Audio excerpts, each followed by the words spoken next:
Hi, welcome to day 4 of Leo's slightly epic Tokyo 2017 March trip.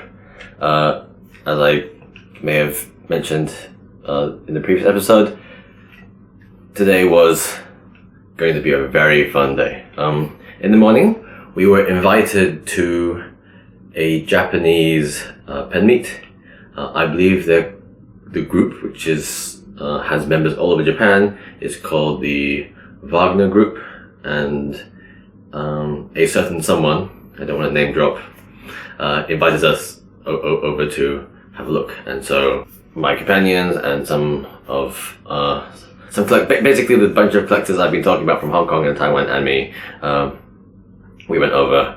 There was a small entrance fee, and they basically rented out a small classroom or lecture room sort of deal with tables all around and tables in the middle.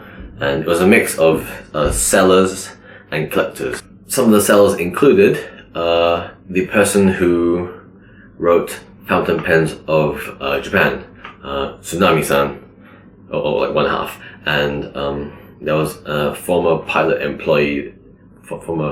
pen company employee there who had a large collection of pilot pens for sale. And there were also some of the non-seller types included some people who like brought a bunch of inks to like just share and talk with other members. There was also Shirobashi-san, who that's not his real name, that's just his handle online, and I believe I think it was Shirobashi-san. Anyway, in Chinese and English it's like White Star, and that's because he's the guy who made that super detailed chronology of the history of the Mont Blanc 149. It's a massive one that looks like you could fit it on like 2 A4 pages, and like goes from like 1950s all the way to like the present day ones, with details about the clips, the nibs, the piston mechanisms, thread count on like the cap and section body rings. Yeah, super cool guy. And I got to see and shake hands with him, and he brought out a few of his 149s to just show us. And it's like, oh hey, here's a 1950s, 60s, 70s, 80s, 90s 149 for you to take a look at and like try out. They're all inked up, have a go. Yeah, that was very cool. So I did buy some pens and some pen pouches. No, I bought a pen. I nearly bought some pens. And here is my purchase. It is a very early Pilot sterling silver. It was a 1974 sterling silver pen. It has the Pilot's version of the inlaid nib, and the patterning, because I was in the company of very dangerous collectors, was basically saying, hey Leo, you don't see that one very often. That's the rarest version. That's the rarest pattern that you ever see. And so I took a look. I was like, oh, it's actually very beautiful. So I bought it. The engraving is of trees bereft of leaves in the winter. It's pretty gorgeous, and not your usual like dragons or whatever. Not that the dragons aren't pretty, because dragons are super pretty. Like dragon motif is very pretty as well.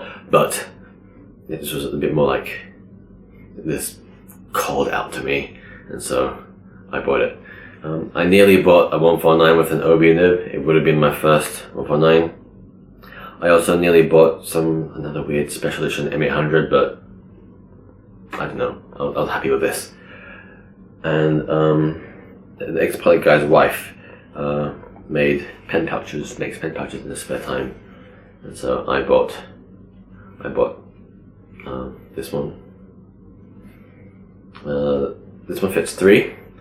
It uses a button and rope, like a leatherish rope mechanism to seal the pouch, and inside it's very padded, super squishy.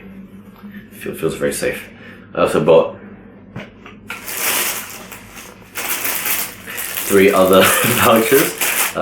This one holds 5. And it's like different pattern, but it's also still very. It feels like a small pillow. I suppose, and the buttons they choose to sew onto each one is also fairly thoughtful. It was pretty. So I bought a few more. There's a 5-1. These are carriers for 2. It's very much more brightly coloured. One of my friends was like, "Oh, it's almost like Paul Smith designed this, like in these colours." I was like, Usually I would have gone for dark ones because they don't dirty as easily, but this also called out to me. And also this pretty one. I really like these, like very quiet patterns all around. And inside of this, again, it fits 2, and the tan inside. What else did I see? I actually didn't write it down, but now that I saw the brown, I remembered. I saw a very rare, and by very rare I mean one-off.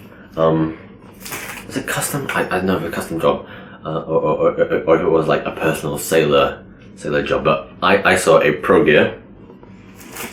So we're talking about something similar to my Pro Gear, except I think they went for a black one, not that matters.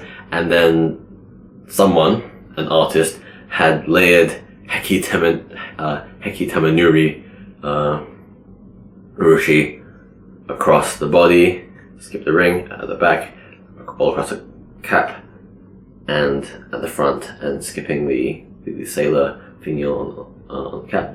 And so base layer, it's black. They added brown with like greenish yellow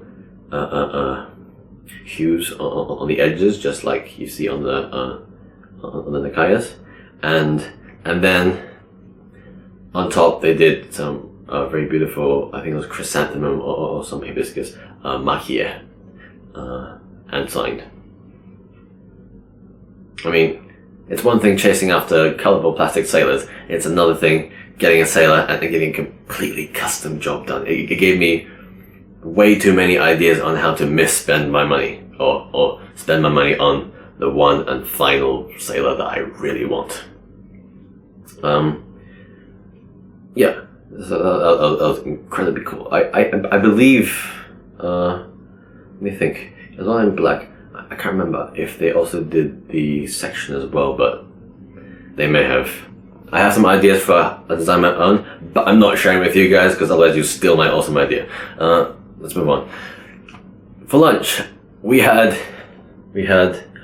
absolutely nothing because we are pen freaks and we skipped lunch. We were too busy walking around buying pens and chatting pens, and we totally had our own mini.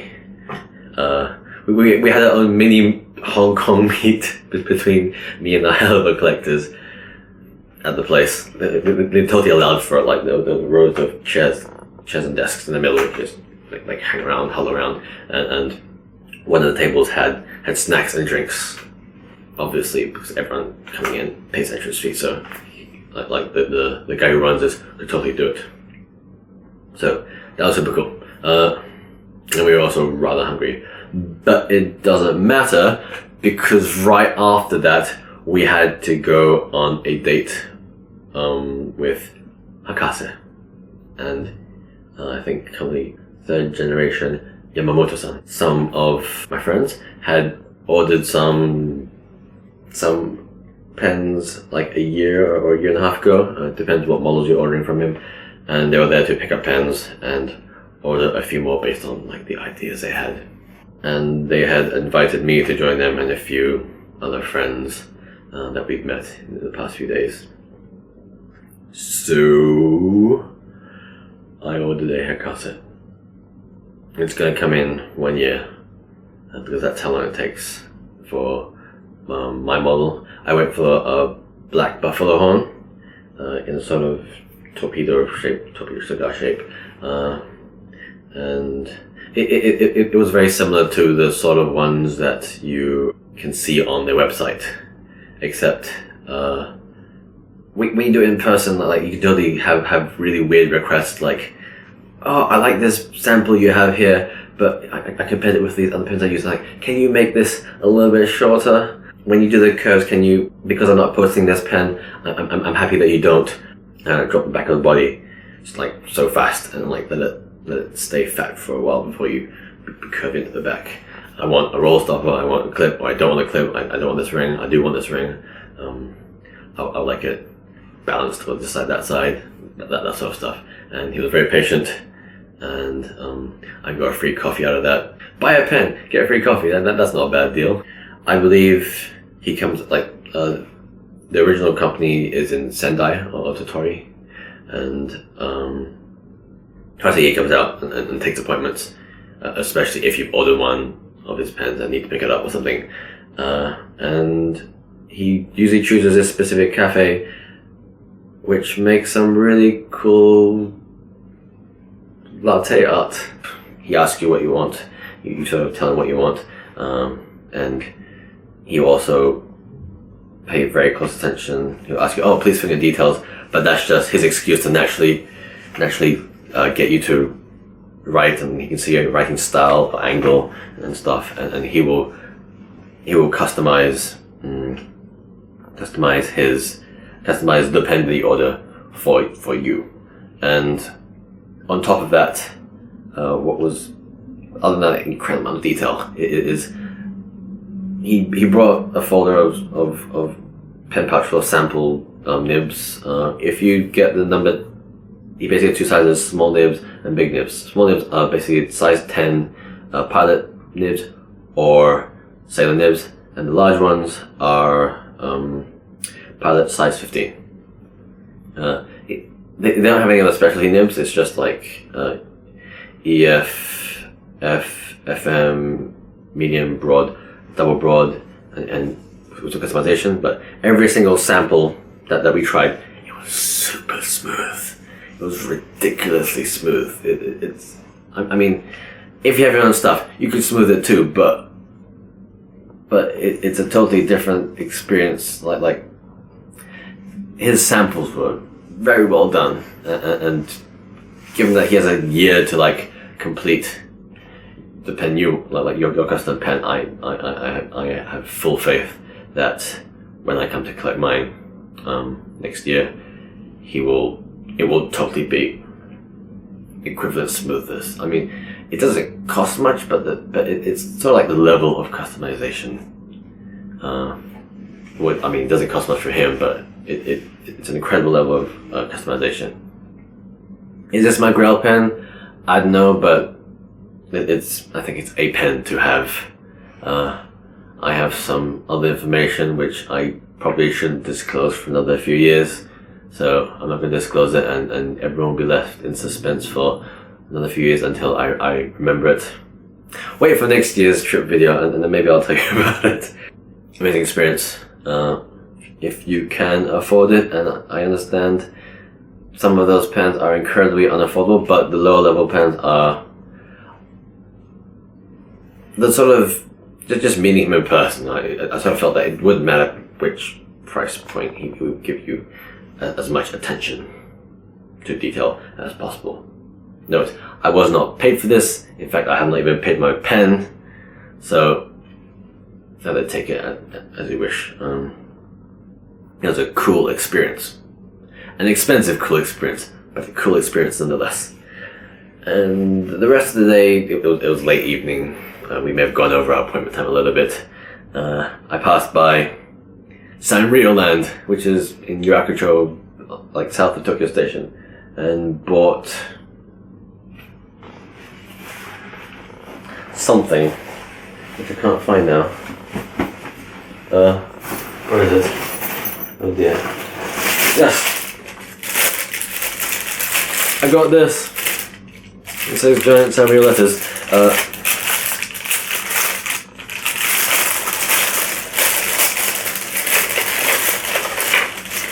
This is I think it's Agretsuko. It's Sanrio's latest character. It's this little red panda office lady who has a lot of stress from her co-workers and releases stress by spending her after office hours in a karaoke bar singing death metal. There are video cartoons of this out already, and this is a 3-layered stamp which has 3 different facial expressions. Super cute. So I got that. That's super cool. And then we had dinner and went home. I totally grabbed some ice cream on the way back to the hotel, but I ate it already, so you can't see it. Either way, it was some limited edition crippled chocolate Häagen-Dazs. Ha! Right, tomorrow. I know what's happening. I'll plan it later, and you get to find out soon. So, until then, take care.